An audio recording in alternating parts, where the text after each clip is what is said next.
sebagainya. Tapi kalau kita berbagi ilmu teman-teman, ketika dia mengambil ilmu yang kita sampaikan, itu dia akan mendapatkan pahala amalnya dia, kita akan mendapatkan pahala amalnya dia tanpa mengurangi pahala kita sedikit pun.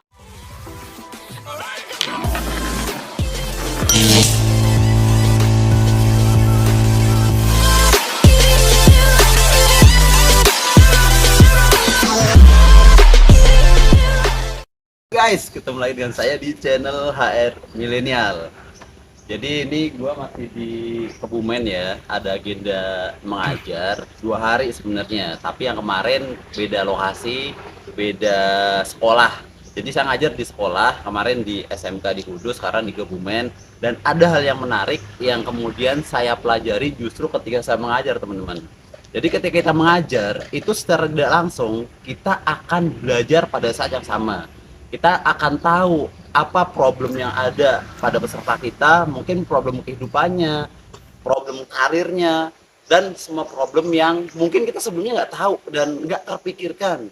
Sehingga dari situ kita akan termotivasi lagi untuk selalu belajar lebih banyak lagi. Belajar terus-menerus tanpa kenal lelah dan tanpa kenal henti.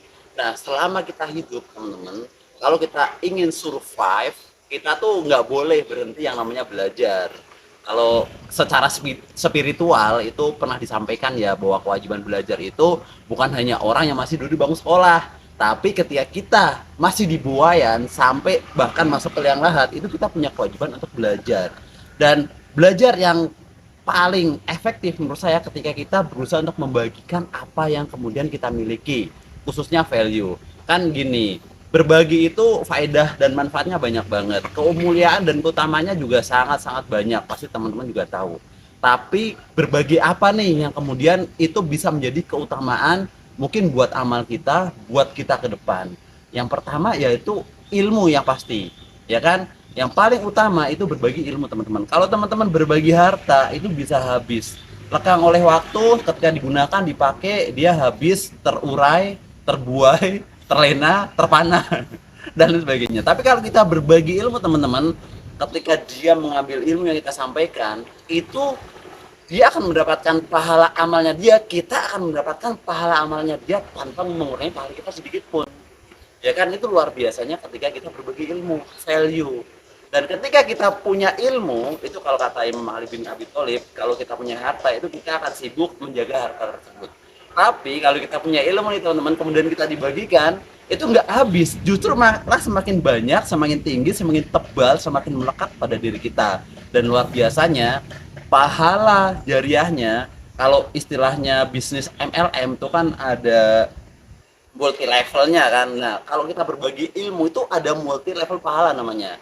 Seperti yang tadi saya sampaikan, ketika kita menyampaikan, dia mengamalkan, kita dapat pahala yang sama tanpa mengurangi pahala dia sedikit pun. Dia menyampaikan ke orang lain, orang lain mengamalkan lagi, menyampaikan dan seterusnya. Itu pahalanya akan tercopy paste kepada kita.